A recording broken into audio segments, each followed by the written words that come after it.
Esta semana, certamente cada um de nós que tem o hábito de ler a meditação matinal, teve a oportunidade de ver, não estou certo agora se foi na meditação de segunda ou de terça-feira, uma citação interessante que me chamou a minha atenção de uma forma muito especial, em que Ellen White dizia, a certa altura, o seguinte: o enganador por excelência odeia as grandes verdades que apresentam o sacrifício expiatório e um todo-poderoso mediador. Sabe, o enganador, que para ele tudo depende de conseguir desviar as mentes de Jesus e da sua verdade. Ao ler esta citação,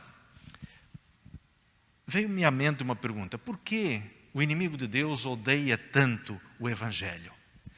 E ao meditar um pouquinho sobre isso, de forma muito rápida, pude perceber que Satanás tem um ódio visceral ao Evangelho, basicamente por três razões.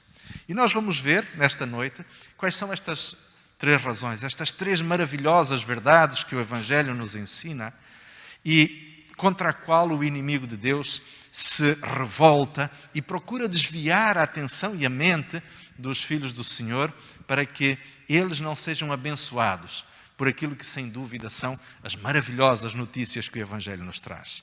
Então, a primeira grande verdade que o Evangelho ensina é que a nossa condição pecadora é algo que é verdadeiramente desesperadora. E os textos que nos falam sobre isto, começamos com a epístola do apóstolo Paulo aos Romanos, o capítulo 3, e vamos ler particularmente os versos 10 e 23. Romanos, epístola do apóstolo Paulo aos Romanos, capítulo 3, os versos 10 e 23. Ali o apóstolo Paulo fala de uma forma bastante clara, sem papas na língua, poderíamos dizer numa linguagem muito popular, o que é a nossa real condição como seres humanos diante da santidade de Deus. Paulo diz então, Romanos capítulo 3, verso 10, como está escrito, não há um justo, nenhum sequer. Ou seja, nós podemos ter-nos em alta conta, podemos achar que somos bons cidadãos e que temos boa reputação, mas diante de Deus, nenhum de nós efetivamente pode olhar-se como sendo justo.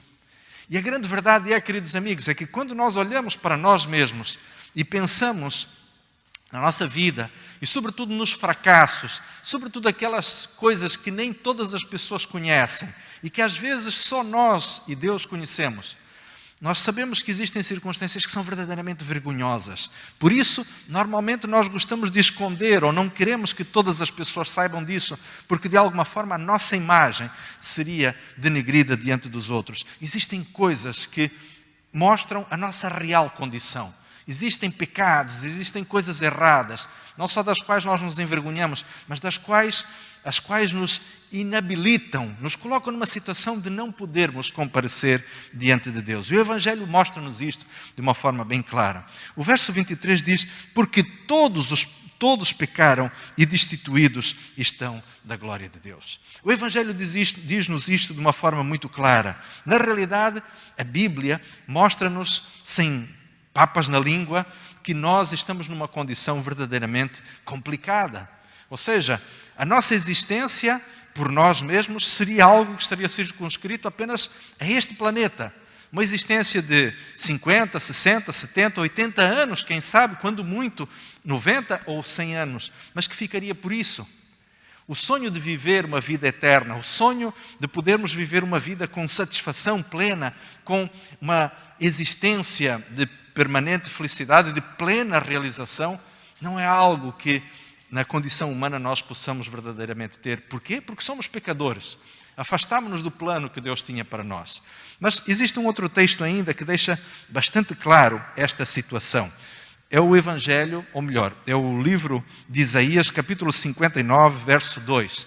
O livro de Isaías é um livro interessante que tem 66 capítulos, semelhantemente ao número de livros que a Bíblia tem. Mas no capítulo 59, de uma forma especial, Deus diz o seguinte: mas as vossas iniquidades fazem divisão entre vós e o vosso Deus, e os vossos pecados encobrem o meu rosto de vós, para que não vos ouça. E agora reparem aqui uma coisa muito interessante, queridos amigos. A Bíblia diz-nos de uma forma muito clara que os nossos pecados são a razão da nossa separação de Deus. Não é Deus que se afasta de nós. Não é Deus que, por nós sermos pecadores, que se distancia de nós como se fosse alguém que não se quer comprometer com a humanidade. Não. A realidade é que nós, quando pecamos, afastamos-nos de Deus. Há um exemplo muito simples. Quando você e eu pecamos de uma forma consciente, sobretudo de uma forma intencional, o que é que acontece com a nossa capacidade de oração ou com a nossa disponibilidade para estarmos em comunhão com Deus?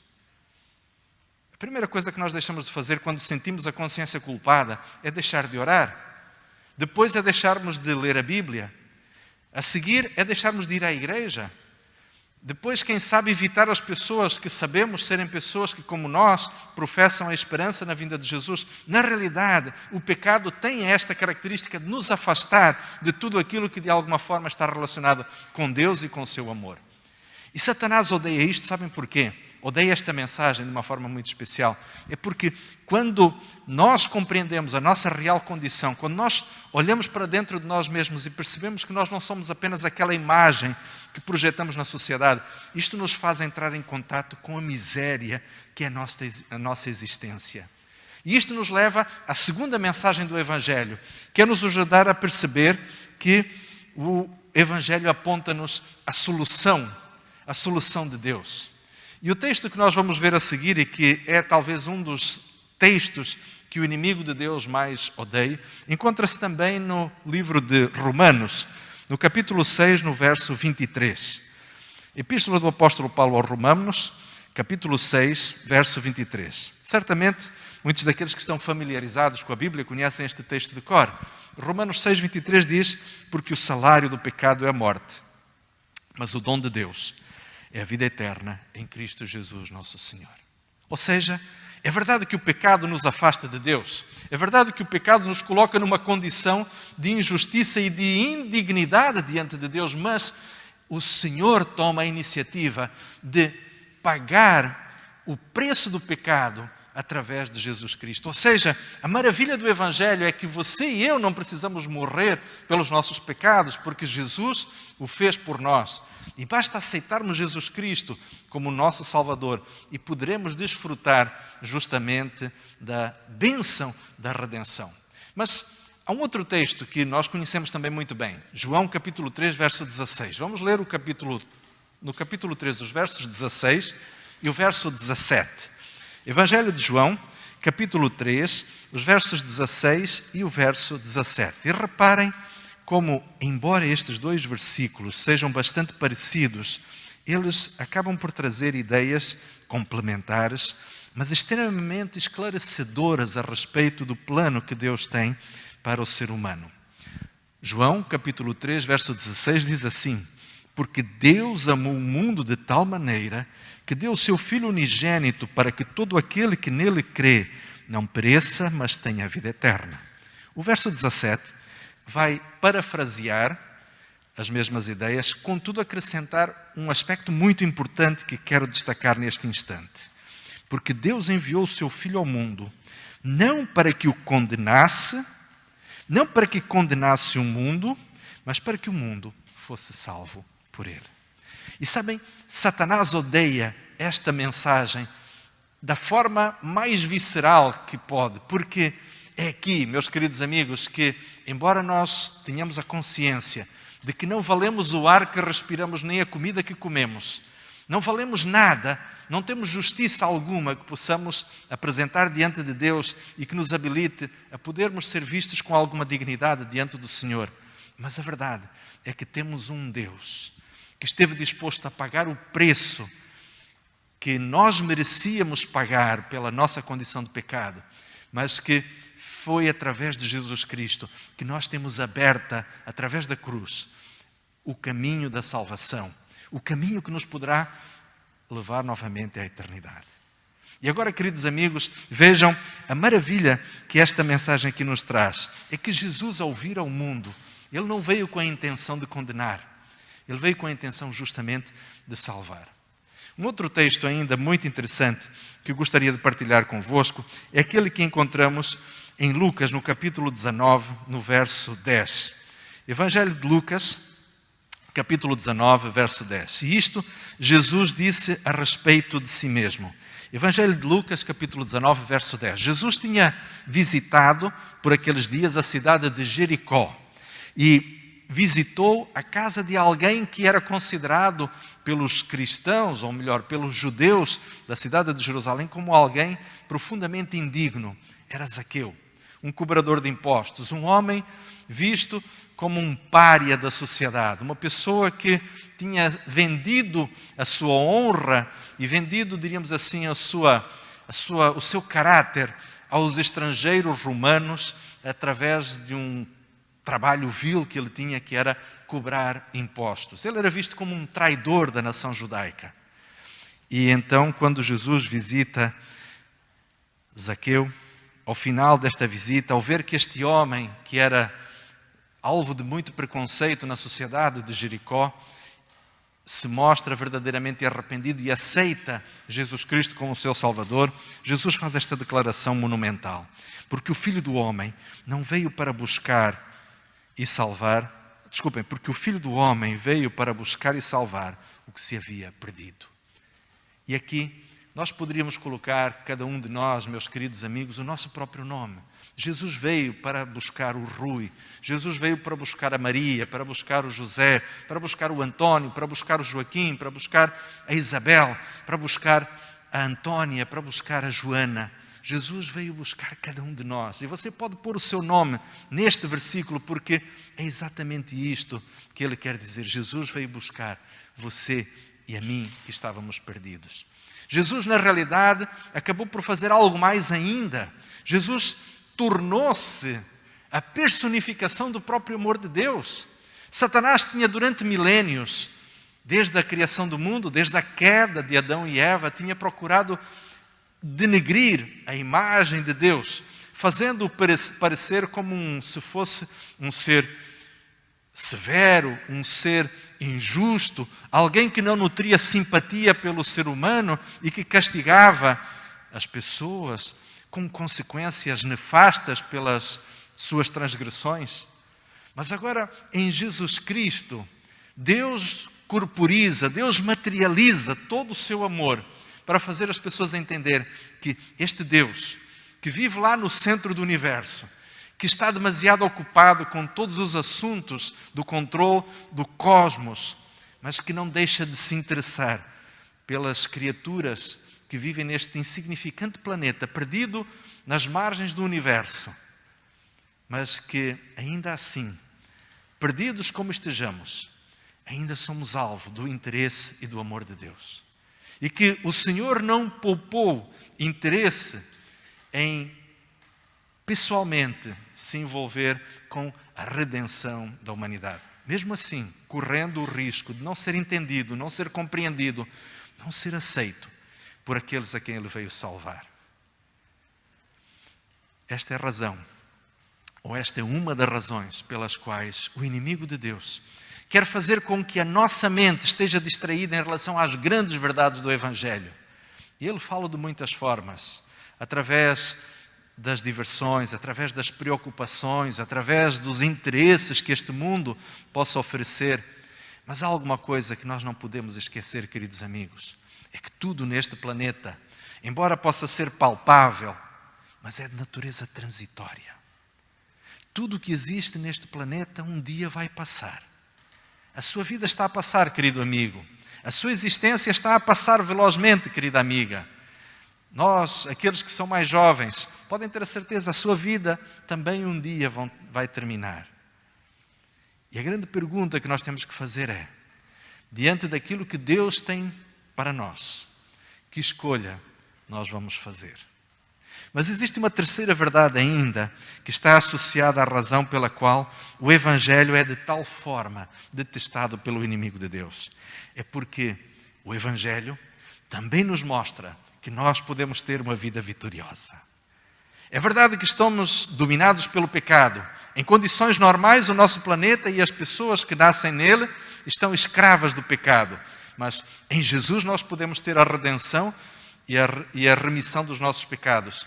E a terceira grande mensagem é que podemos viver uma vida vitoriosa no poder de Deus. E a Bíblia diz-nos isto de uma forma muito clara e gostaria que cada um de nós pudesse neste momento ver alguns destes versos. Vamos voltar novamente à Epístola de Paulo aos Romanos e vamos ver particularmente os versos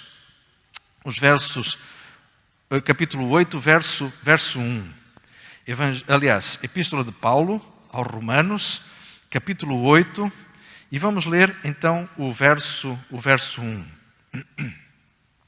Romanos, capítulo 8, verso 1. Na minha Bíblia diz assim: Portanto, agora nenhuma condenação há para os que estão em Cristo Jesus, que não andam segundo a carne, mas segundo o Espírito. E reparem aqui uma coisa muito interessante. Os primeiros versos que nós vimos aqui no início da nossa meditação, aqueles de Romanos capítulo 13 e depois do capítulo 6, percebemos que o apóstolo Paulo dizia ali que todos nós somos pecadores e estamos destituídos da glória de Deus, o salário do pecado é a morte. Mas agora reparem que Paulo, ele vai dizer para aqueles que estão em Cristo, para aqueles que aceitaram o plano de Jesus Cristo, para aqueles que foram redimidos e perdoados por Jesus, já não existe nenhuma condenação. Isto é fantástico. Ou seja, na realidade o perdão de Deus faz com que aquilo que outrora era inimizade no pecado contra Deus se transforme em amizade. Aquilo que era injustiça se transforme em justiça. Aquilo que era de alguma forma condenação se transforma agora em aprovação. Não pelos nossos méritos, mas porque Jesus Cristo efetivamente nos cobre com o seu manto de justiça. Há uma imagem muito bonita que nos vem desde as histórias do Antigo Testamento. No Antigo Testamento existia o hábito de, quando uma mulher ficava viúva, existisse alguém que pudesse ser o seu resgatador. A expressão em hebraico é algo como gohel. É aquele que cobre, aquele que resgata, aquele que auxilia, aquele que redime. E esta imagem, ela era usada também, não só porque aludia a uma situação que tinha que ver com aquilo que nós poderíamos chamar de uma providência social, como naqueles tempos não existia nenhum fundo social que o Estado pagava para as pessoas terem uma pensão de viuvez ou terem algum subsídio de subsistência em situações de carência extrema. Então, o parente mais próximo, aquele que pudesse de alguma forma auxiliar, ele assumia justamente a função do resgatador. Esta imagem está de forma muito clara, por exemplo, expressa na história de Ruth e de Boaz. Aqueles que conhecem bem esta história certamente recordam-se que na cerimônia na cerimônia em que Boaz assume a tutela e a responsabilidade social sobre Ruth, ele, diante dos anciãos, estende a sua capa e cobre justamente esta viúva. E agora aqui, na realidade, esta imagem, ela transpira, ela transporta-se para o Novo Testamento através justamente daquilo que Jesus faz por nós. Nós somos o parente pobre, nós somos aquele que está carenciado, nós somos aqueles que não temos solução, que não temos uma situação que possamos resolver pelos nossos próprios méritos. Então Jesus, com o seu manto de justiça, Ele nos cobre. Ele encobre os nossos pecados, Ele encobre as nossas transgressões, Ele cobre as nossas mazelas causadas pelo pecado, as cicatrizes, as marcas que o pecado fez em nós. E desta forma, então, Jesus agora nos redime. Não porque nós sejamos naturalmente bons, não porque nós sejamos naturalmente propensos a obedecer à vontade de Deus, mas porque Deus, na sua bondade, Ele decide, Ele propõe que nós possamos ser redimidos. É verdade que esta redenção não é alguma coisa à qual nós somos obrigados. Eu sou redimido se eu aceitar Jesus Cristo. Mas a verdade é que o plano de Deus é tão bom, o plano de Deus é tão especial, que Ele é praticamente... aliás, Ele só o nega quem efetivamente não tem inteligência ou sensibilidade para o entender. É algo, diríamos assim, uma oportunidade imperdível. E esta é a razão pela qual o inimigo de Deus quer fazer com que tantas pessoas quanto possível não prestem atenção neste maravilhoso projeto que Deus tem para nós, que é o de nos dar a vida eterna, que é o de trocar a nossa injustiça pela sua justiça, através do seu perdão, tirar de nós o sentimento de culpa e recolocar em nós o sentimento de alegria, de viver e de paz de espírito. É por esta razão que Paulo diz: portanto, aqueles que agora estão em Cristo não têm condenação alguma. Porquê? Porque eles não andam mais segundo a carne, mas andam segundo o Espírito. Eles são governados pela influência do Espírito Santo. Eles são dirigidos pela orientação do Espírito de Deus. Mas há um texto ainda que gostaria de partilhar convosco. Encontra-se na segunda epístola aos Coríntios, 2 Coríntios capítulo 5, o verso 17 até o verso 19. O apóstolo Paulo, que é autor deste texto também, diz o seguinte, 2 Coríntios capítulo 5, verso 17.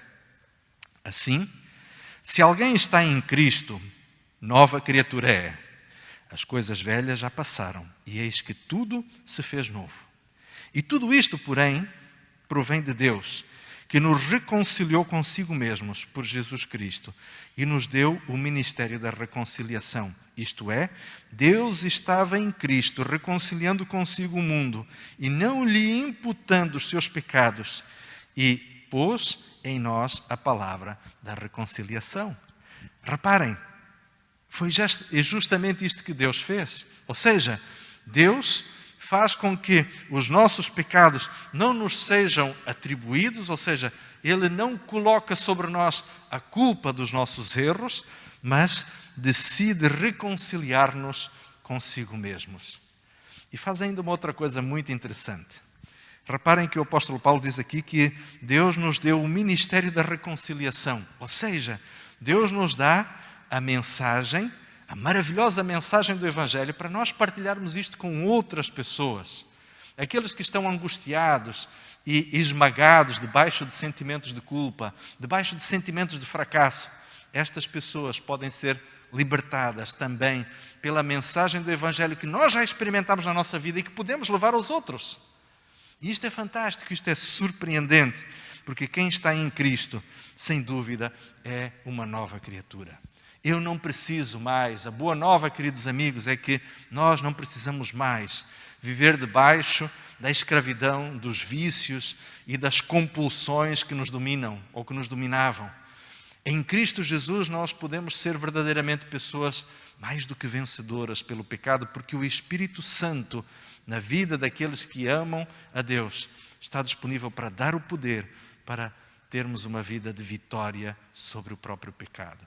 E Satanás odeia isto por uma razão tão simples quanto esta, é porque aqueles sobre os quais o pecado não domina, estão também eles libertos da escravidão do poder de Satanás. E esta é uma péssima notícia para o inimigo de Deus, mas uma excelente notícia para cada um de nós, para você e para mim. Vamos ver um último texto, Efésios capítulo 2. Vamos ler do verso 8 ao verso 10. Efésios capítulo 2, de 8 a 10. E diz assim: porque pela graça sois salvos, por meio da fé. E isto não vem de vós, é um dom de Deus. Não vem das obras para que ninguém se glorie, porque somos feitura sua, criados em Cristo Jesus para as boas obras, as quais Deus preparou para que andássemos nelas. E aqui, queridos irmãos e amigos, nós encontramos uma solene e maravilhosa verdade da palavra de Deus. Nós somos salvos pela fé. A graça de Deus é o dom que nos salva e nos redime do pecado e das consequências dos nossos próprios erros e da miséria da nossa existência pecaminosa. Nós somos criados para viver nesta relação de fé com Deus, à luz da sua orientação, sob a orientação do seu Espírito, para viver uma vida de boas obras. Não porque as obras são a forma de nós obtermos a salvação, porque esta já foi alcançada na cruz do Calvário, já foi garantida pela morte de Jesus Cristo em nosso favor, e ela nos é apresentada como um dom. Mas agora, o cristão redimido, o cristão restaurado, ele passa a viver uma vida semelhante à vida de Cristo, uma vida virtuosa, uma vida de obediência, uma vida de santidade. Não porque ele vai obter a salvação desta forma, mas porque ele já foi redimido e salvo por Jesus Cristo. E esta vida de obediência, esta vida de boas obras, é um motivo de honra e de glória ao nome de Deus. Não existe nada que mais louve o nome do Senhor do que uma vida de obediência, uma vida de consagração ao Senhor. Nós podemos cantar muito bem, mas não é isso que louva verdadeiramente ao Senhor. Nós podemos ter programas muito bonitos na nossa igreja, mas não é isso que verdadeiramente louva ao Senhor. Porque aquilo que agrada a Deus não são os sacrifícios, não são as formalidades, não são os cânticos bem elaborados ou bem apresentados. Aquilo que verdadeiramente louva ao Senhor é uma vida consagrada. Porque a vida de alguém que, resgatado do pecado e transformado em um verdadeiro discípulo de Cristo, é um monumento à graça de Deus. É um exemplo claro de até onde o poder transformador de Deus pode ir. E esta maravilhosa mensagem que Deus quer que nós possamos compreender, o poder e a maravilha do Evangelho, é uma verdade que pode verdadeiramente trazer sentido, propósito e principalmente trazer paz à vida daquele que procura em Deus a salvação. Querido amigo, prezada amiga, esta é uma mensagem simples. Esta é, sem dúvida, uma mensagem tão fundamental no Evangelho, mas que é exatamente aquilo que cada um de nós precisa. A ideia de que estamos numa condição arruinada e pecaminosa, mas que Deus vem ao nosso encontro através do sacrifício de Jesus Cristo para nos dar o perdão e a remissão dos nossos pecados. E que em Jesus Cristo, cada um de nós pode ser mais do que vencedor. Porque aqueles que estão em Cristo são verdadeiramente novas criaturas, para a honra e para a glória do nome de Deus. Que o Senhor nos abençoe. Que o Senhor possa fazer brilhar sobre nós a luz do seu poder e a alegria da sua glória.